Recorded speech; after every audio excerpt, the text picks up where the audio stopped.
found your way here by accident, or by hunger. Most do.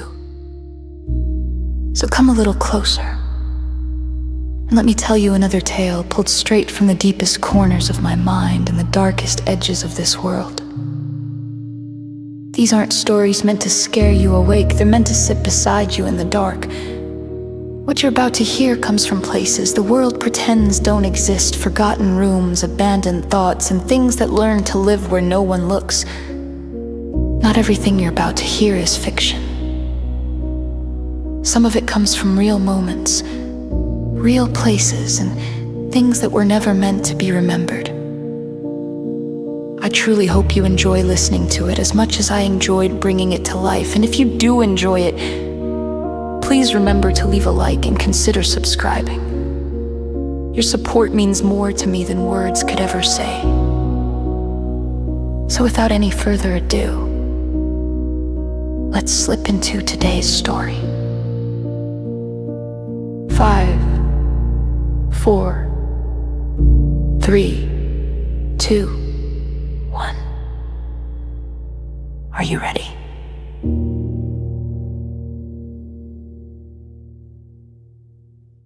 My therapist says I don't have a split personality. She's very careful with that wording. She says identity fragmentation, dissociative episodes, stress-induced depersonalization. She avoids names that sound like movies. She avoids names that feel alive. I appreciate that about her. I tell her I lose time.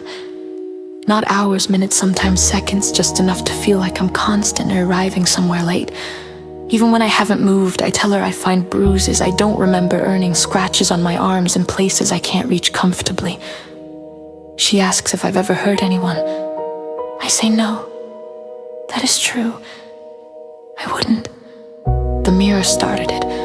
Not the reflection itself, just the way it watched me. After I stopped watching it, I would brush my teeth, rinse, look down. And when I looked back up, my face would already be smiling.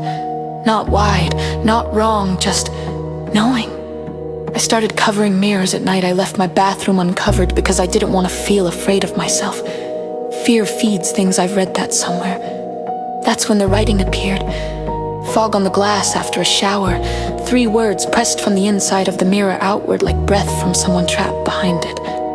Let me helped. I wiped it away with my sleeve and laughed out loud just to prove I could. My therapist smiled when I told her. Sometimes the mind externalizes intrusive thoughts. She said it gives them shape, voice, identity. I asked her if they ever ask for names. She paused, just long enough to matter. The name came to me on a night I couldn't sleep. I was lying very still, counting my breaths when I felt the thought arrive, not formed, not spoken, just present like a hand resting on the back of my neck. Furfur, I thought.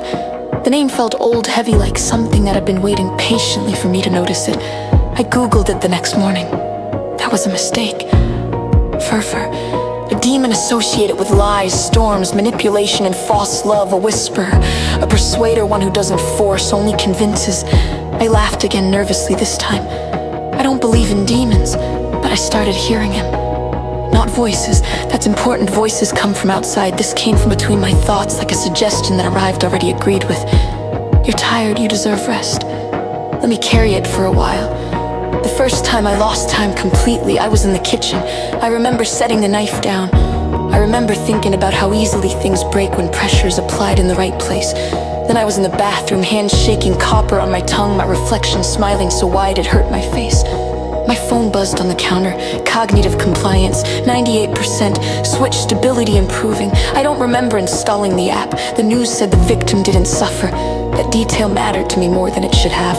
I told my therapist everything except the name. She said dissociation can be protective, that sometimes the mind creates a caretaker when it feels overwhelmed. I asked her why my caretaker felt like a predator. She didn't answer directly. Instead, she asked if I ever felt relief after the episodes. I did. That's when I realized the worst part. I didn't want him gone.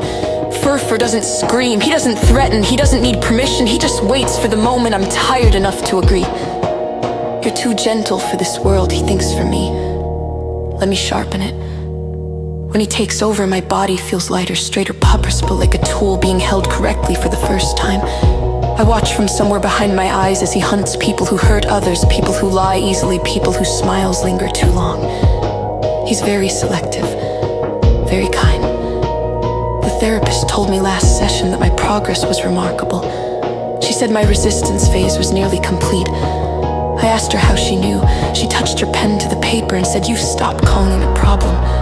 She looked at me through the glass of her office window. Her reflection smiled first. Tonight, I'm writing this down because I can feel him closer than ever. Not pushing, not pulling, just waiting. If I let him finish stabilizing, I won't lose time anymore. I won't feel afraid. I won't have to carry guilt or doubt or softness. I'll just be quiet and fur. He'll take care of the rest.